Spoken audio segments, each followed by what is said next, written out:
Alrighty, what's going on, you spooky viewers? This is Brother Kane. Now let's get right into the horror.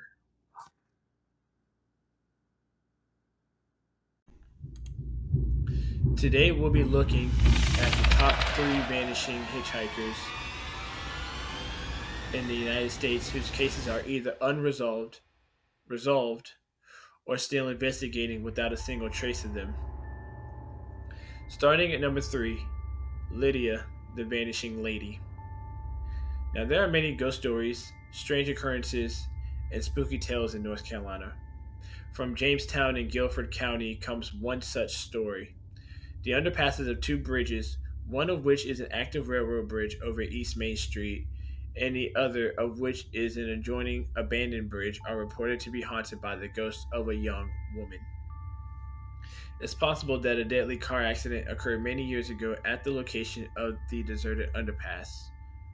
On gloomy, rainy nights, Lydia, a ghost, has been spotted walking by herself or standing by the road in quest of assistance to return home. The tale of Lydia is based on accounts of a young woman who has been seen and heard of for at least 70 years. A woman in white trying to signal passing drivers for assistance as she stands by the road. The ghost is thought to be that of a young woman who tragically passed away at the bridge a very long time ago. A deadly vehicle accident that happened as a boy and girl were driving to a dance, possibly the prom, on a wet night, is a recurring theme in the stories that had developed around the purported sightings. Since that incident, the girl's ghost has returned to the scene in search of assistance while wearing her formal dress. According to local legends, Lydia was first seen in 1924. In her 1959 book, North Carolina folklorist Nancy Roberts includes the story of an unsettling glimpse of a woman close to the bridge. The Old North states illustrated guide to ghosts and mysterious occurrences according to information gathered from a man by the name of Burke Hardison. He related the tale of meeting a young woman while returning to High Point from North Carolina State University 30 years previously, in 1924, on a rainy and foggy night. The bridge, which once crossed Highway 70 nearby and has since been demolished, is visible from the current railroad bridge that spans Main Street. Hardison allegedly saw a young woman wearing a white gown. She requested his assistance in getting to High Point while flashing him a stop sign. He drove her home, but when he got out, she was perished into oblivion. When he knocked on the girl's door to see if she was there, he was informed by her mother that she had perished in a vehicle accident at a nearby overpass the previous year. Numerous attempts have been made to correlate documents and evidence with a genuine person by the name of Lydia, but none of them have uncovered any solid evidence of a young woman by that name who may have perished in an accident involving a car in the area during the 1920s. Recently, Amy Greer and Michael Renegar, two local researchers who have been investigating the Lydia legend for many years, discovered upon an item in the Greensboro Patriot from June 21st, 1920, reporting the unfortunate death of a young woman named Annie Jackson, who was flung from the automobile when the driver lost control, and she died on the High Point Road, close to both bridges and about 3 miles from High Point. The car went turtle, according to the newspaper, and the road was damp. Could this be where the ghost in mythology started? The legend of Lydia's ghost is related to a folk tale called The Vanishing Hitchhiker. Folklorists Rosalie Hankey and Richard Beasley published one of the earliest comprehensive studies or collections of examples of a legend construct in 1943. The folk legend is still being researched and has become a common urban legend, also on television and in movies. And in 2000, the narrative was included in the North Carolina Folklore Journal, which included the information on the myth's publication history, variants on the story, and examples how each generation had added their own twist to reinterpretations. Over the years, numerous people have reported seeing the white girl beside the roadside. Some people have pulled over to offer assistance, some to just watch her disappear once they step out of the vehicle or turn around briefly.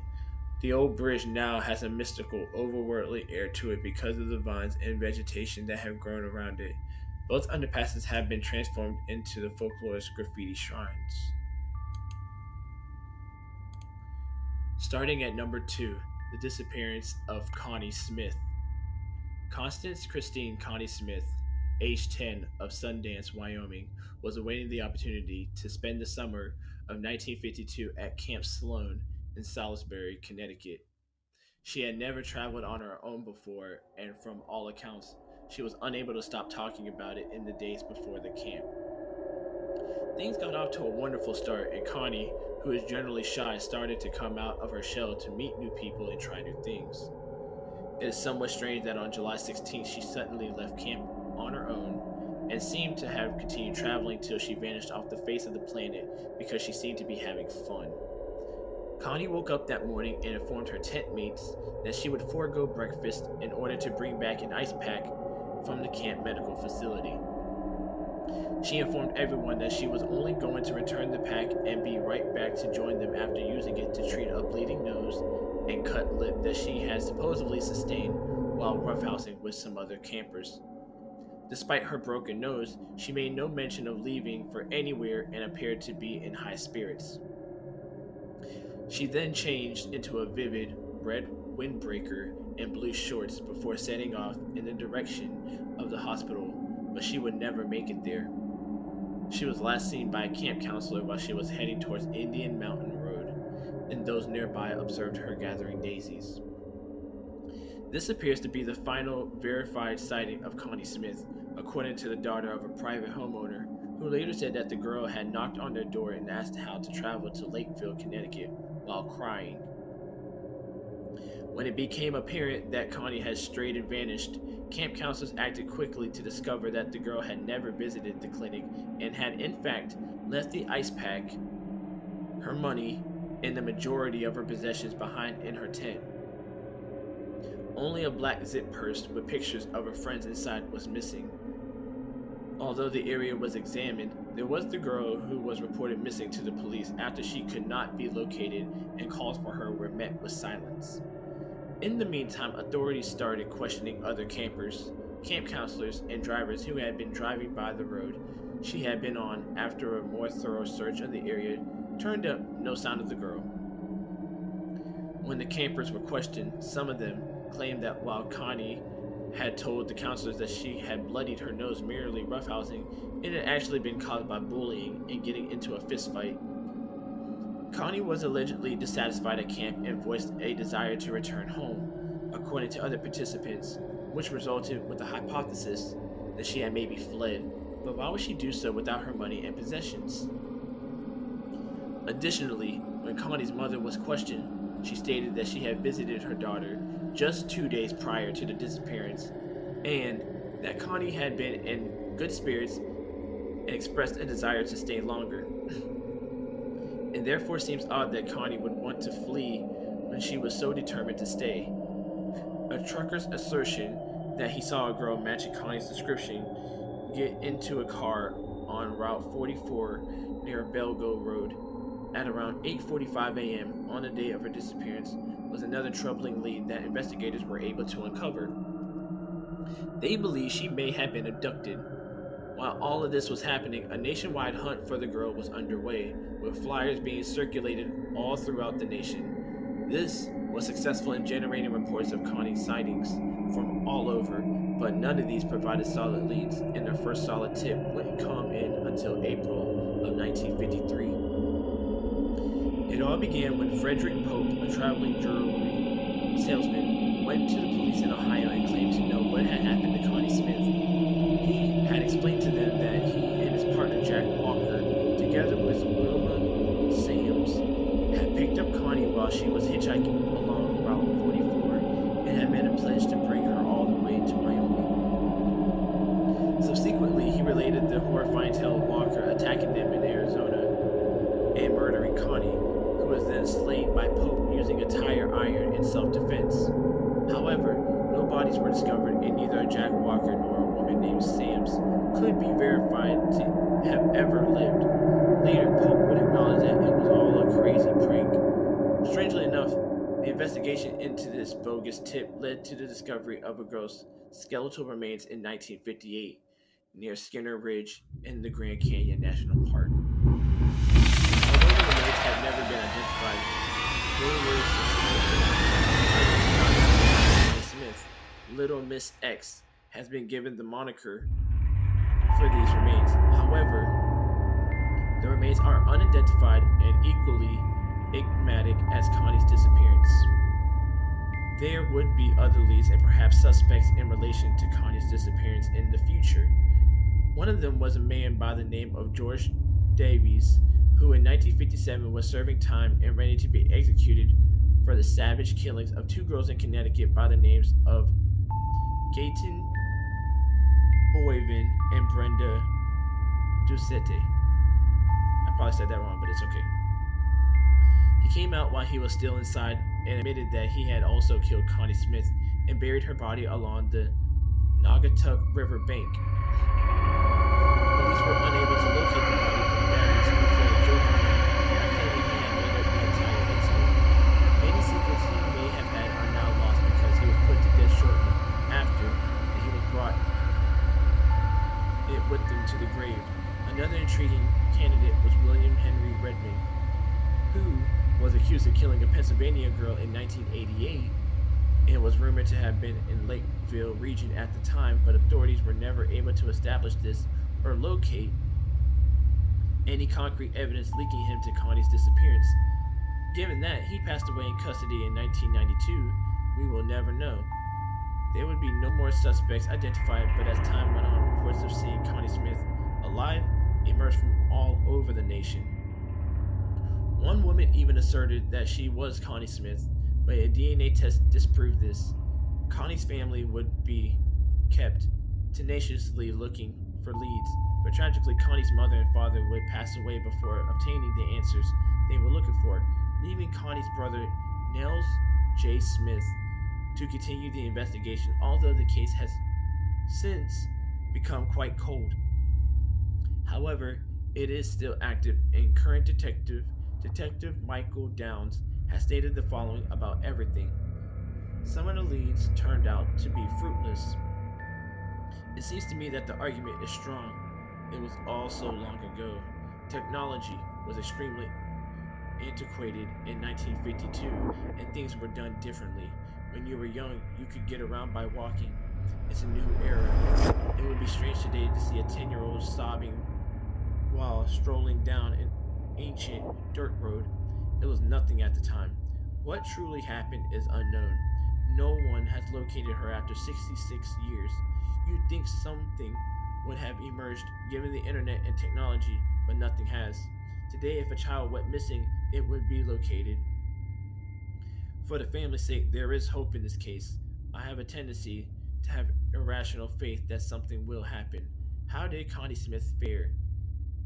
When there were so many other individuals around, how did she just go off and disappear? Was there foul play? Did she flee or what? It is upsetting to discover that decades later, there are still many questions and few answers, and her ultimate destiny is still a mystery. All we know now is that she left the camp and hasn't been seen since, leaving us with just questions and conjectures. And the last one, starting at number one, the disappearance of Amy Billick. Amy Billick, a 17-year-old high school student, resided with her parents Ned and Susan Billick and younger brother Josh Billick in Coconut Grove, Florida.